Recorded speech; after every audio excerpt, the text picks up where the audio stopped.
Perkenalkan, nama saya Mia. Saya mau bersaksi sedikit tentang bagaimana Tuhan Yesus menyembuhkan saya dari sakit. Juni tahun lalu, saya mengalami batuk yang tidak kunjung sembuh. Ketika saya pergi ke spesialis, di situ dokter menyatakan saya tuberkulosis, saya TBC. Terus abis itu sampai saya pernah dirawat juga, dan itu paru-paru saya itu sudah penuh dengan cairan. Dan terus papa saya ngajak saya ke Bali Blessing, Bali Festival.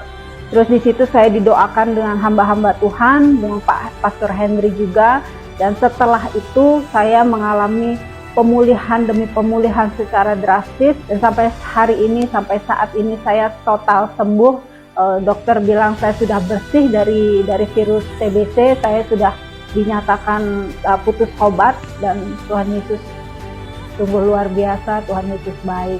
Dan mari Bapak, Ibu, saudara-saudara sekalian yang mengalami sama dengan saya, sakit, penyakit, depresi, stres atau apapun itu, mari datang kepada Tuhan. Tuhan Yesus pasti sembuh. Shalom, saya Irmanda Sembiring. Saya seorang dokter yang saat ini sedang melanjutkan pendidikan spesialis di Universitas Gadjah Mada. Saya berasal dari Sarni, Papua. Pertengahan Oktober 2023 kemarin, saya mengalami 2 kali kondisi kritis yang menyebabkan saya dirawat di ICU Rumah Sakit Umum Sarjito, Yogyakarta, diakibatkan oleh ketidakseimbangan daripada elektrolit dalam diri saya. Kemudian kedua tangan dan kaki saya ada beberapa otot yang lumpuh sehingga saya tidak dapat beraktivitas dengan normal.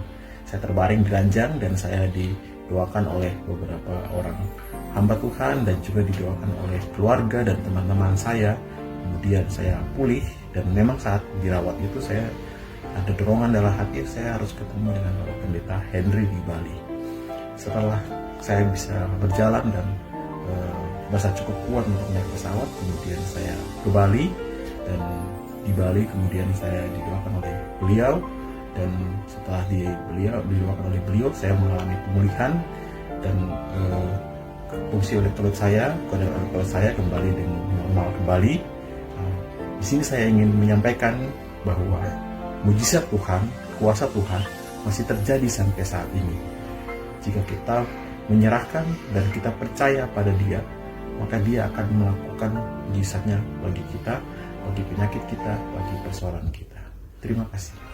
Sesungguhnya ketika seseorang belum mengalami perjumpaan dengan Yesus sebagai Tuhan dan Juru Selamat, orang tersebut berada dalam keadaan mati secara rohani, dan dia sementara diikat dengan sebuah dosa, ikatan dosa yang sangat kejam.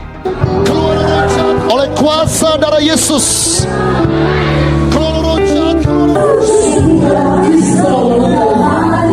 Tidak ada cara yang lain untuk menyelesaikan dosa Anda. Semua kekuatan ritualistik yang Anda ikuti di gereja, Anda tidak bisa menyelesaikannya. Bagaimana cara menyelesaikan dosa? Roma pasal 6 memberitakan the only one, hanya satu jalan untuk menyelesaikan dosa. Salib Yesus menyelesaikan dosa, tapi seseorang harus mengambil sebuah keputusan untuk menyerahkan hidupnya kepada Tuhan. Dan caranya ialah bagaimana? Dia harus pergi ke dalam kolam baptisan. Sebab pada saat seseorang dibaptis dalam kematian dengan Kristus, kenapa harus ditenggelamkan dalam air? Sebab pada saat seseorang ditenggelamkan dalam air, itu mewakili kematian akan semua dosa. Dosa warisan, dosa pertalian, dosa pribadi. At the moment Anda dibaptis, Anda dikuburkan dalam dosa. Dan pada saat itu, semua penalti dosa rilis, selesai.